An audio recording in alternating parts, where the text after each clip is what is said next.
Hello everyone, and welcome back. Today we're going to travel farther back in time than recorded history allows, long before pyramids, kings, or written words. By the end of this story, you'll understand why nearly every ancient civilization remembered a single cataclysm, the Great Flood, and why that memory may still echo beneath our oceans today.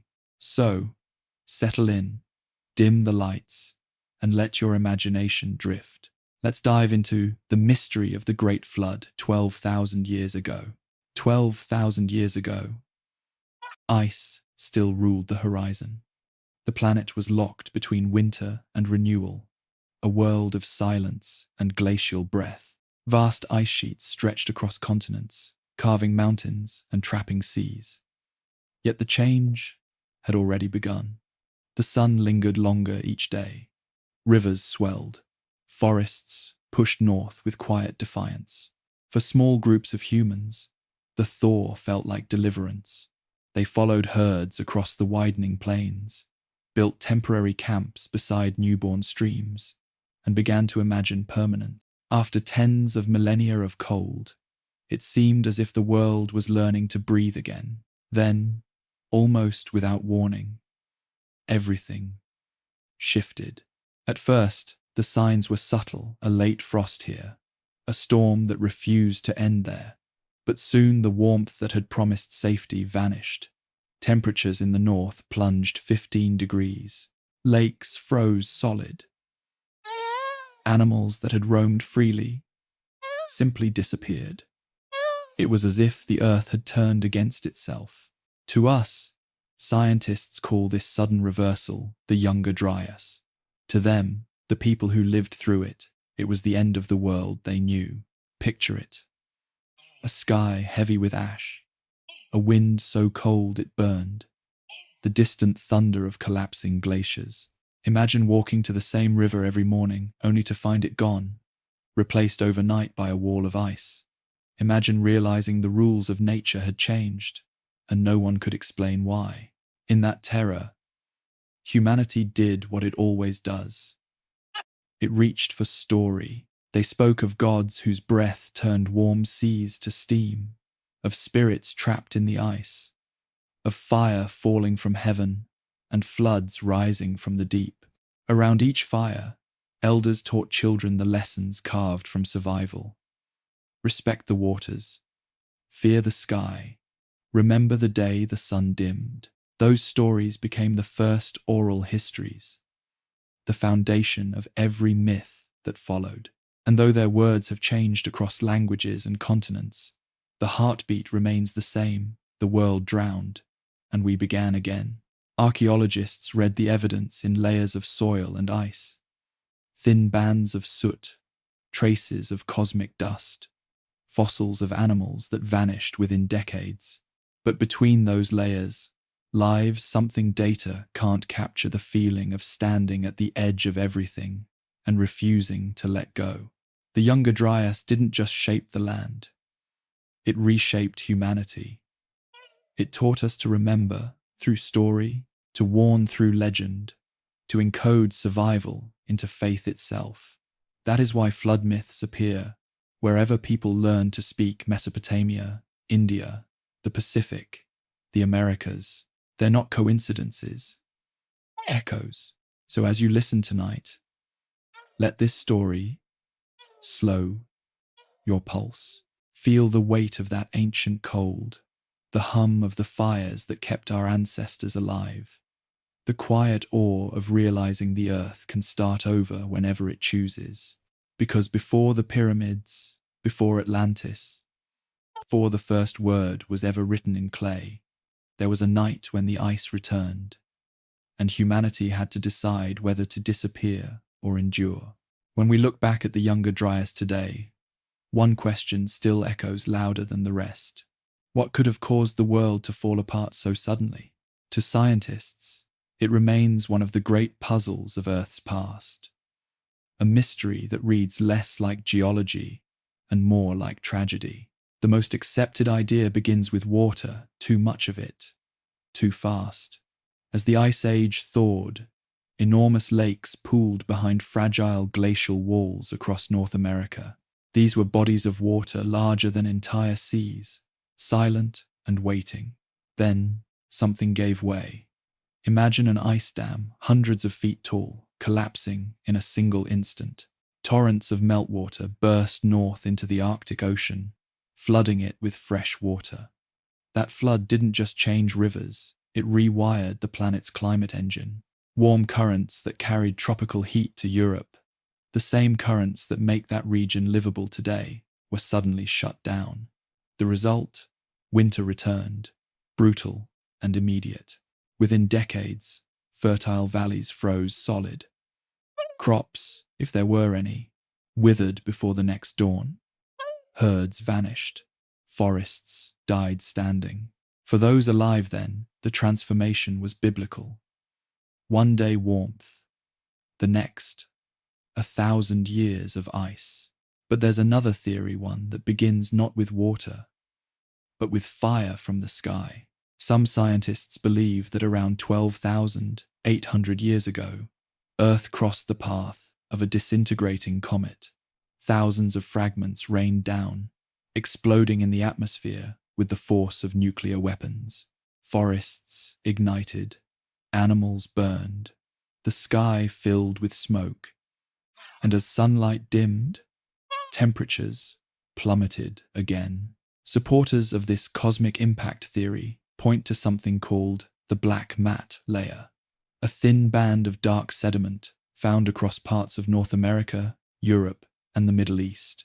Inside it lie traces of microscopic diamonds, melted minerals, and soot signatures of an event too violent to imagine. Critics call it coincidence. Others call it evidence. But whichever version you believe, ice bursting from within or fire descending from above, the result was the same: chaos. Now, close your eyes for a moment and picture that world. You stand on a ridge at dawn, staring at a horizon you no longer recognize. The sky is tinted red, thick with ash. The air smells of iron and smoke. Beneath you, rivers boil with meltwater and debris. Thunder rolls endlessly, as if the heavens themselves are cracking open. Entire forests are stripped to stumps. Animals flee in every direction, only to vanish into the fog. The roar of collapsing glaciers drowns out thought itself. And then comes the silence, the terrible quiet that follows destruction. When the winds settle, when the ash drifts down like grey snow, the survivors begin to move. Families gather what little remains: tools, hides, fire. They walk toward higher ground, not knowing that the land behind them will soon be gone forever. This was not a single event. It was a series of catastrophes echoing across centuries. Seas rose, floods carved new rivers, shorelines vanished. Every story, every myth begins here with the water that would not stop rising. Think of it. For generations, people built their homes near rivers and coasts, because that's where food and life were. But as the ice melted and the ocean crept higher, entire homelands disappeared beneath the waves. Villages, hunting grounds, entire valleys, all gone, and there were no maps to mark their loss. Only stories told by those who escaped. Those stories became sacred. In every language, they warned the same thing: remember the flood. And maybe that's why these tales survived for 12,000 years. Because every culture that came after carried a sliver of that memory in its heart. The flood was not just a disaster, it was a rebirth, a moment when the old world drowned and a new one began to rise from the mud, when the earth finally began to heal, when the ice pulled back and the floods subsided. Humanity did what it always does. After catastrophe, it tried to make sense of it. But there were no books to record what happened. No charts. No writing. There were only voices. And through those voices, the memory of the Great Flood began its long journey across time. Thousands of years later, we can still hear it. In clay tablets buried beneath the deserts of Mesopotamia, in the hymns of India, carried through Sanskrit verse, in the campfire tales of the Hopi, in the chants of Aboriginal elders who remembered coasts that no longer exist. Different lands, different gods, yet all telling the same story. The world drowned. Humanity began again. That repetition, that eerie sameness, has always puzzled historians. How could tribes, separated by oceans, isolated by mountains, speak of identical destruction? How could the story of a flood so vast, so final, appear everywhere? The Sumerians said it began with divine anger. Their Epic of Gilgamesh tells of a man named Utnapishtim, warned by the gods of a coming deluge. He builds a great boat, seals it with pitch, fills it with animals, family, and food. When the flood arrives, it swallows the world whole. For 6 days and nights, water covers the earth. When the rain finally stops, his vessel comes to rest upon a mountain. He releases a bird to search for land. When it fails to return, he knows life can begin again. Now listen carefully, because centuries later, the same story appears in a different tongue. Noah, warned by a divine voice, a boat, animals gathered 2 by 2, rain that falls for days, a mountain where the ark finally rests, a bird that finds dry land. These are not coincidences, they are echoes, words reshaped by distance and faith, but born from the same memory, a time when the sea swallowed everything. Far to the east, in India's ancient Shatapatha Brahmana, the flood returns again. Here, the first man is Manu, saved by a talking fish who warns him of the rising waters. The fish guides Manu's boat through the storm to the highest mountain, where the world begins anew. And if we travel still further across oceans, into the red deserts of Australia, Aboriginal storytellers recall the time when the sea ate the land. Their ancestors watched coastlines vanish, watched sacred hills turn into islands. The waters never receded. How did these stories travel so far? The truth may be simpler than myth suggests, because while gods differ, experience does not. If the Great Flood was real, if it was the global echo of the Younger Dryas, then the survivors of that age carried the story with them wherever they went. Each generation retold it. Each culture reshaped it. And over the centuries, those retellings became the flood legends we know today. But listen to the pattern behind them all. It's always the same. The warning, the water, the survival, the rebirth. These aren't just moral tales. They're trauma encoded into story, the way memory survives when everything else is washed away. And maybe that's the most haunting truth of all, that humanity's oldest shared memory is not of triumph or creation, but of drowning. So when we read these myths, we aren't just reading stories of gods and heroes. We're listening to the voices of the first survivors, whispering across 12,000 years. We remember what the water took. When you trace the myths of the Great Flood across the world, they always begin and end in the same place by the water. That's not coincidence, because long before the first cities rose, long before farming began, humanity built its life around coastlines. Coasts meant food, warmth, and trade. Rivers meant survival. But when the ice melted and the oceans rose, those safe edges became the front line of destruction. Over the next several thousand years, the sea climbed more than 120 meters, enough to swallow entire continents of land that once connected people and places we no longer remember. If you could drain the oceans today, you'd see another world hidden beneath a ghost map of valleys and river systems where our ancestors once walked. Let's start in Europe. Beneath the grey waters of the North Sea lies a place once known as Doggerland, a vast landscape that connected Britain to mainland Europe. 12,000 years ago, it was alive with rivers, forests, and game. Families built homes there. Hunters tracked reindeer across the plains. Children played near shallow lakes that glimmered beneath the spring sun. Then came the sea, rising slowly at first, then faster. Generation by generation, the shoreline crept inland, until one day, there was no land left to flee to. Today, fishermen still haul up bones of mammoths and tools carved by human hands. Remnants of a country that now sleeps beneath the waves. Travel south and east, and you'll find similar ghosts. Off the coast of India, in the Gulf of Kumbat, sonar scans have revealed mysterious geometric structures buried in the mud, straight lines, circular patterns, even what looks like foundations. Could these be the remains of ancient settlements drowned during the rapid sea level rise after the Ice Age? Mainstream archaeology debates it. The ocean guards its secrets well.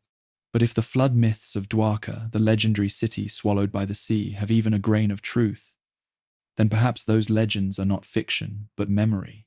Further east still, near Japan's Yonaguni Island, divers discovered what appears to be a stepped pyramid beneath the sea. Broad terraces, stair-like formations, and long, straight edges cut into stone. Some say it's natural erosion.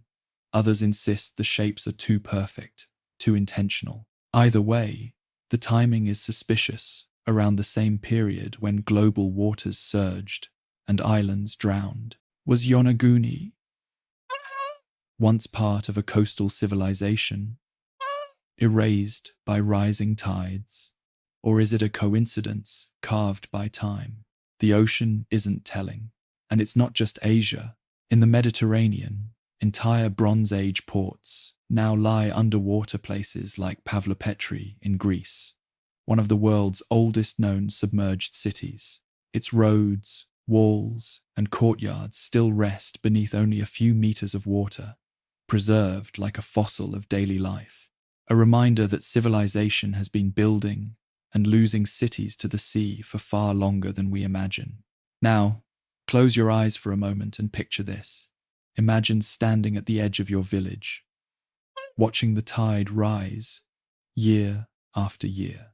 The water eats away at the fields. Trees vanish. Then, one morning, sea doesn't stop. It rushes in with a sound like thunder, swallowing everything. Your home, your people, your world. And when your children ask where the land went, you tell them the story of a god who sent the flood. Because how else do you explain the unimaginable? That story becomes legend. That legend becomes myth. And thousands of years later, it becomes scripture. But beneath every version, every god, every moral lesson is the same truth. Something happened. Something real enough, terrifying enough, that humanity would never forget it. The sea hides more than bones and ruins.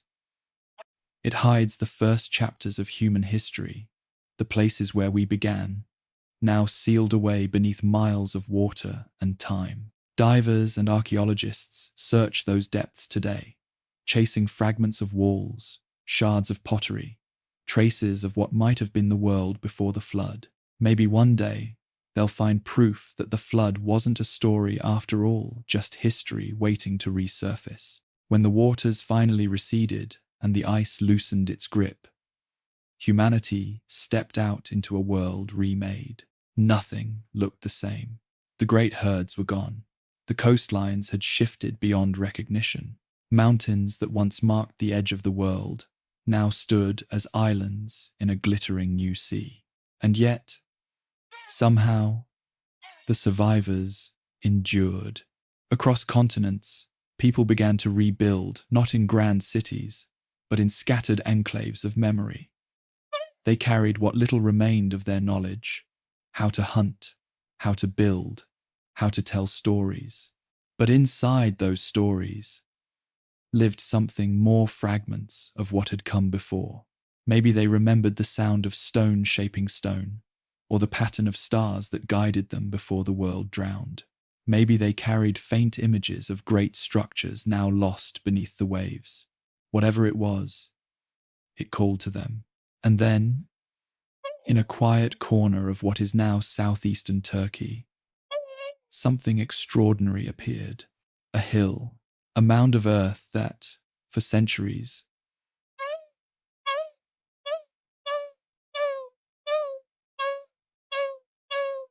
until the 1990 seconds, when archaeologists began to dig and uncovered one of the most astonishing discoveries in human history, Göbekli Tepe.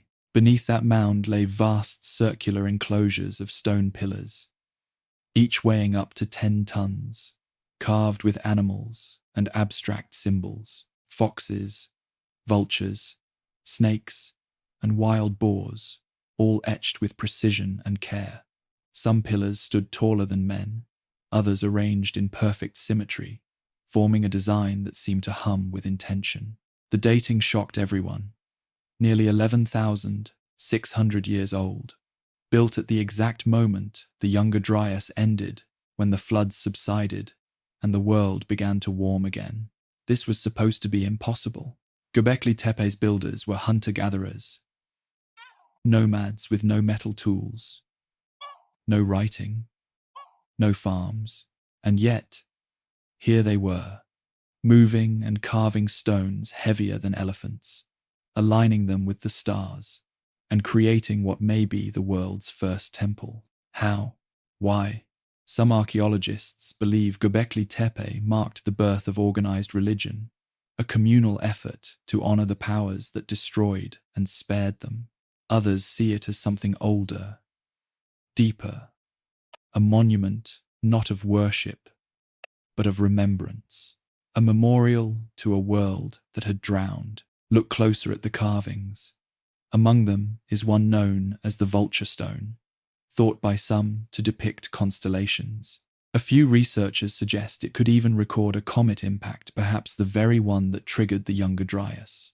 If that's true, then Göbekli Tepe isn't just the first temple, it's the first history book. But the mystery doesn't end there. Around 8000 BC, after centuries of use, the site was carefully buried by its own builders.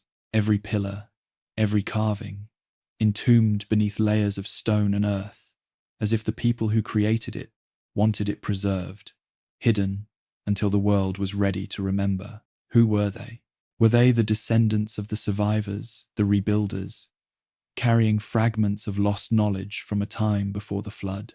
Or were they simply human ingenuity emerging anew? A fresh spark in the ashes of disaster?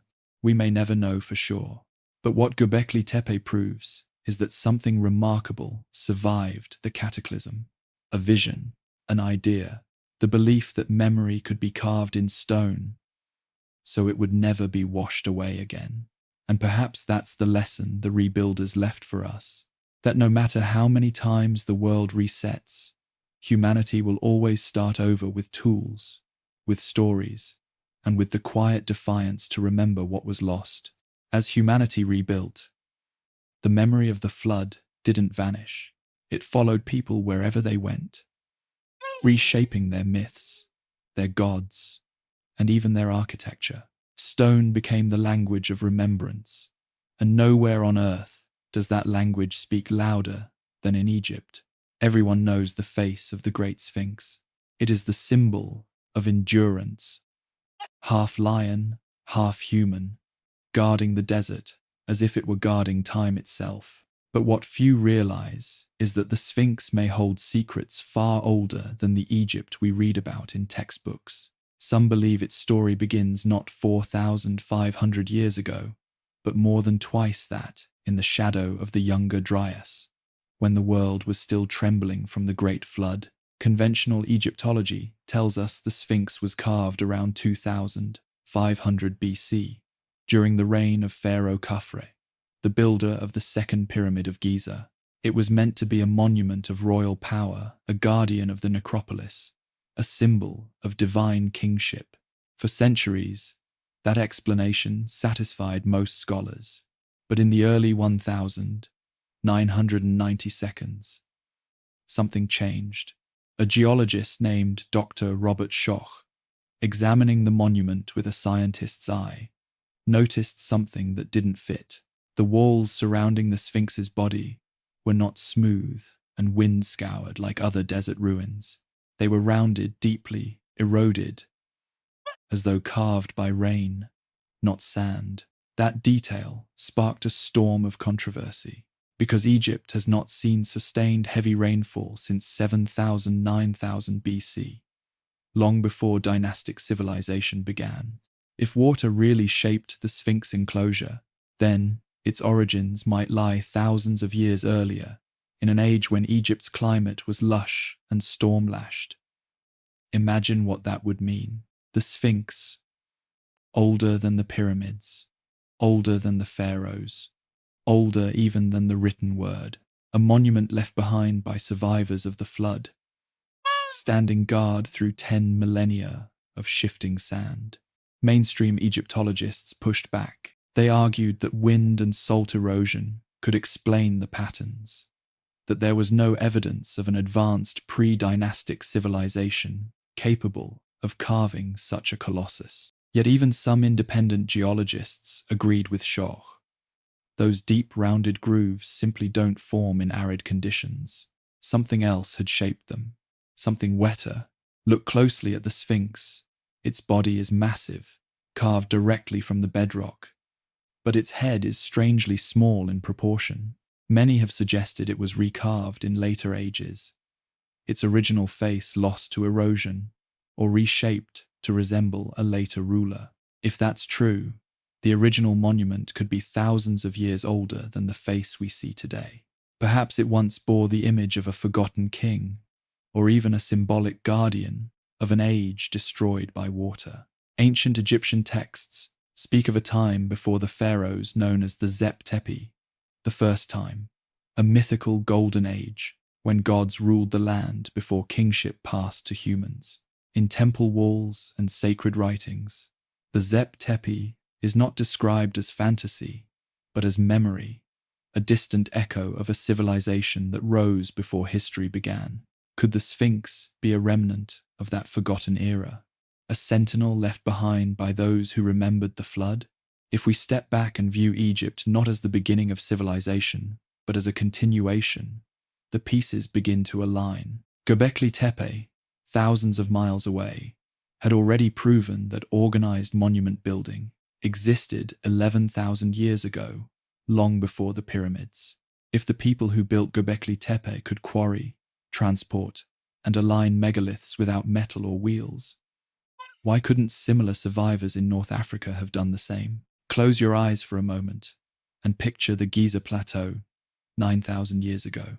Not sand and dryness, but green palm trees bending under storm winds, the Nile swollen and wild, rain sweeping across an endless horizon. In that world, perhaps a group of survivors began carving into the limestone ridge, shaping a lion to mark the strength that saved them, a human face to represent wisdom, and eyes forever watching the sunrise over a reborn world. When the rains finally stopped and the desert claimed the land again, their monument remained half buried, half forgotten. Millennia later, the dynastic Egyptians discovered it. They restored it, reshaped its face, and adopted it into their own mythology, never truly knowing who had built it first. To them, it was simply ancient beyond measure, a sacred relic from the gods themselves. And if you stand before it today at sunrise, when the light turns the stone gold, you can feel it, the weight of memory, the presence of something far older than history's reach. The Sphinx doesn't just look across the desert, it looks across time. Critics may dismiss the theory of a pre-flood Sphinx, but even they cannot deny what the monument symbolizes. Through shifting sands, through wars and empires, through floods and fire, it remains. Perhaps that's why it still grips the human imagination, because in its silence, we sense our own persistence. The story of the Sphinx reminds us that civilization might not be a straight line, rising neatly from primitive to advanced. It might be a cycle of creation, destruction, and rebirth. Each time the world resets, survivors carve their memory into stone, hoping the next age will listen. And maybe that is what we're doing now, piecing together fragments, asking the same questions carved into those weathered walls. Who built this? Why did they build it? And what did they know that we have forgotten? As the wind sweeps over the plateau tonight, carrying the desert's soft roar, the Sphinx listens, just as it has for thousands of years. And if you lean close enough, in the hush between gusts, it almost feels like it's still waiting for an answer. When a world ends, someone has to begin again. That truth is as old as humanity itself. The floods receded, the skies cleared, and the survivors of the younger Dryas stepped into a silence deeper than any storm. Their world had been reset. But even among the ruins, embers of memory still burned. Across continents, these survivors carried fragments of knowledge: how to read the stars, shape stone, find the rhythm of seasons, and measure the turning of the sun. To us, they might look primitive. To those who came after them, they looked like gods. It's in this moment, between disaster and rebirth, that a strange pattern appears in the myths of nearly every civilization. Not kings, not conquerors, but bringers of wisdom who appeared after the flood to restore what had been lost. The Sumerians spoke of the Anunnaki, divine beings who descended from the heavens after a great deluge to rebuild cities and pass on laws, astronomy, and architecture. The first of them, Oannes, was said to rise each morning from the Persian Gulf, half man, half fish, and spend the day among humans, teaching them language, writing, and how to live in harmony with the earth. The Greeks remembered a similar figure, Prometheus, the fire-bringer, punished for giving knowledge to humanity. In Mesoamerica, the Aztecs and Maya spoke of Quetzalcoatl, the feathered serpent, a pale, bearded teacher who came from across the sea after a great cataclysm, teaching agriculture, mathematics, and the calendar before disappearing back into the ocean. The Inca had Viracocha, who rose from Lake Titicaca after the world's destruction, bringing laws and architecture before walking westward into the Pacific, promising to return one day. And in Egypt, before the pharaohs, came Thoth, the god of wisdom and writing, the one who measured the heavens and taught the stars their paths. Different names, different lands, but one story, a world destroyed by water, and mysterious teachers who appeared from nowhere to rebuild it. Could these myths be fragments of a shared memory?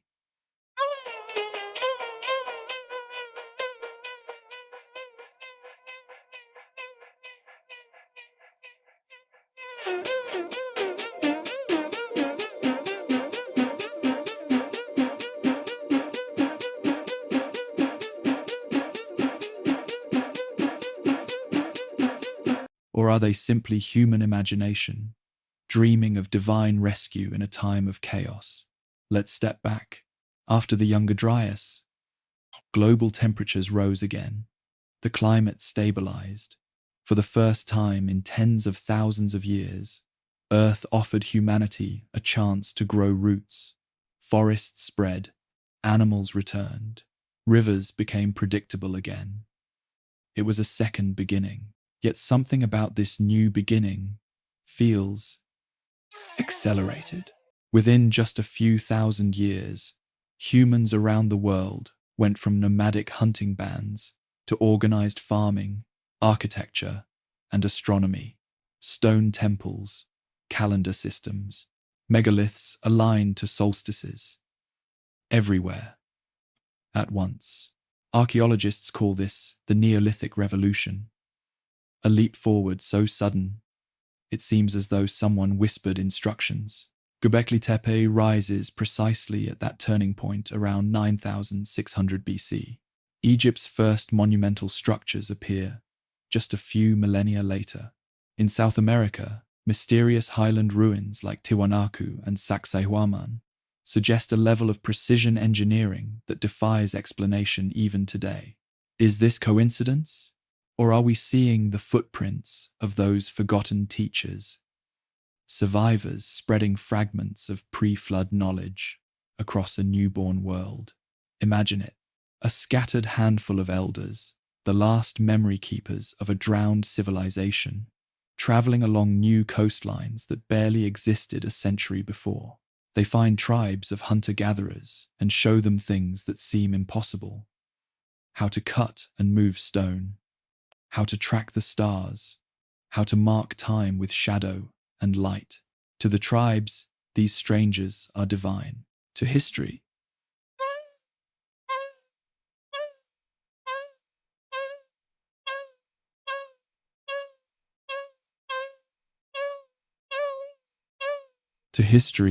they vanish, leaving only stone to speak for them. In the Andes, the legends of Viracocha describe him as tall, bearded, clothed in white, utterly unlike the people of the region. He carried a staff and spoke softly, teaching laws, writing, and architecture before departing across the Western Sea. When the Spanish chroniclers first heard this tale in the 1500s, they were shocked by its precision. How could such a figure exist in memory for millennia before the conquistadors ever arrived? The Inca believed he was real, a visitor from an age before theirs, returning to guide them. In Mesoamerica, Quetzalcoatl is remembered the same way, a bringer of order after chaos, teaching agriculture and astronomy. He came, he taught, and when his work was done, he left, promising one day to return. When Cortés landed on the shores of Mexico in 1519, the Aztecs at first believed the prophecy fulfilled. History repeated the myth, or perhaps the myth had never stopped repeating itself. Across the oceans, Aboriginal Australian stories tell of the Wandjina sky beings who came after the world was flooded, painted on cave walls with halos of light, teaching the people new ways of life before ascending again into the clouds.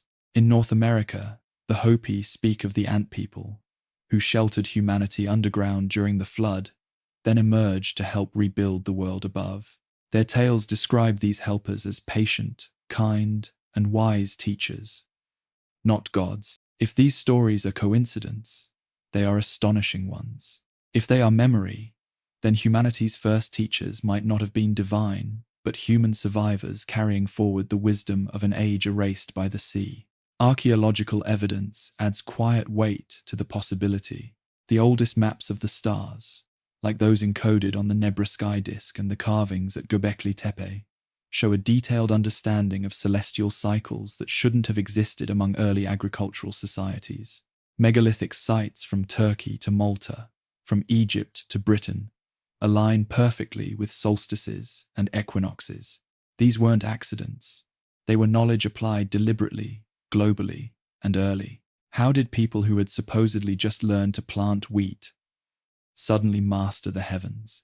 Perhaps the teachers left behind a blueprint, not of cities or empires, but of rhythm,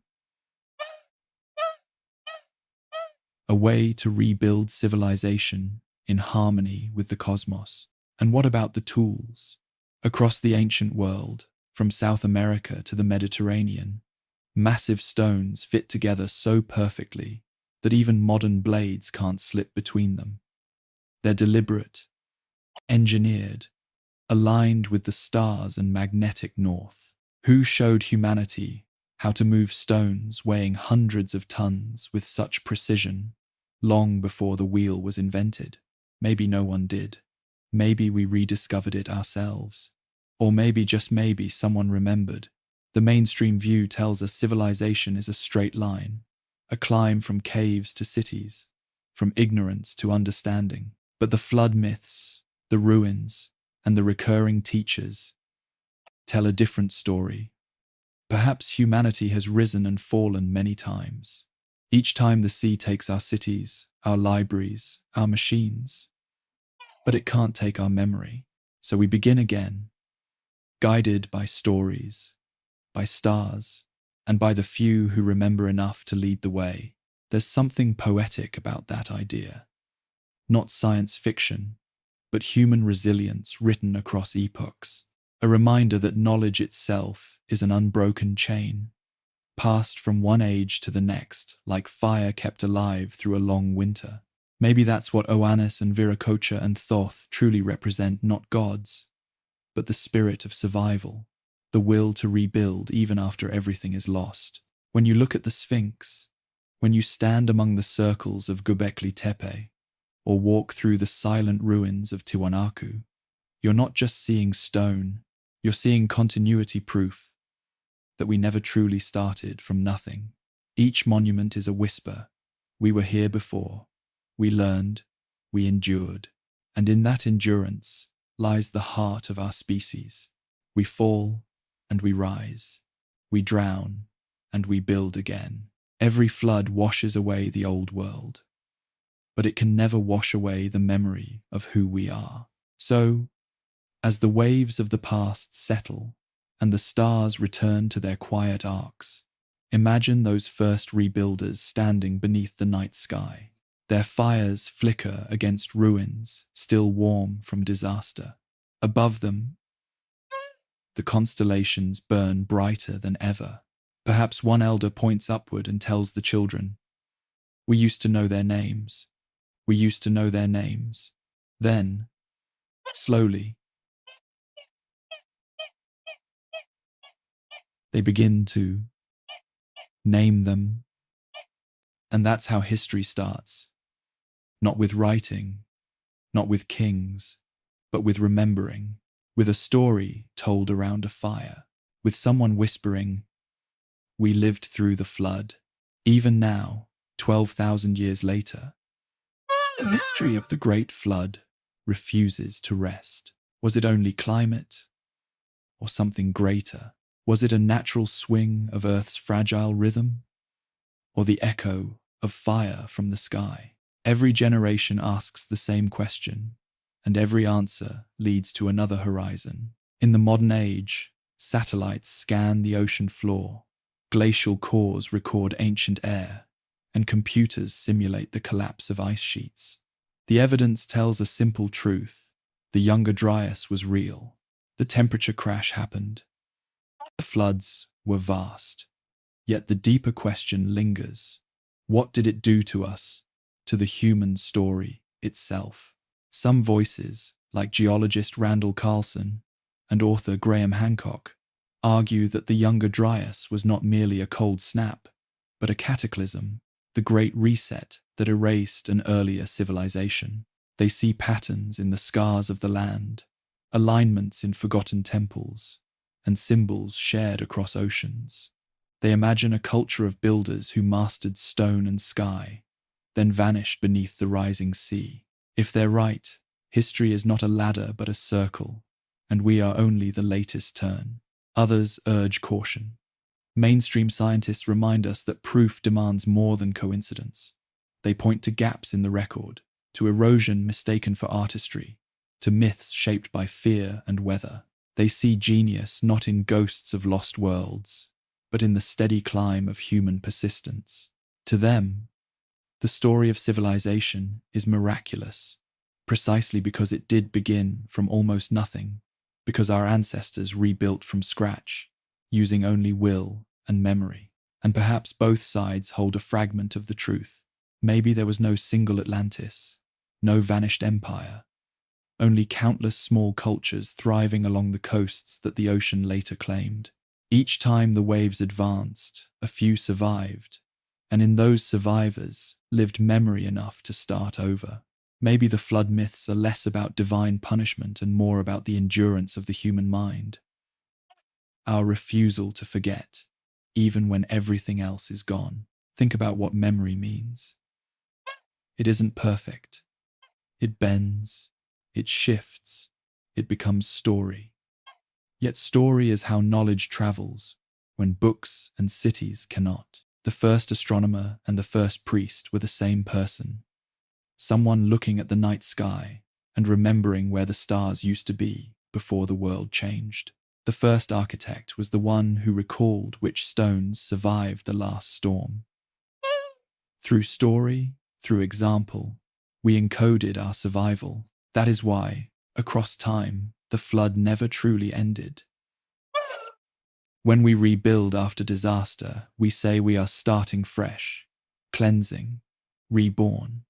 Those phrases are fossils of the ancient deluge. Every foundation stone we lay, every wall we raise against the sea, repeats that first act of defiance. We will not drown again. Close your eyes for a moment and imagine the planet from far above. The glaciers are gone now, but their ghosts remain in river valleys, in salt lines, in stories whispered around fires. Across the continents, the monuments still stand.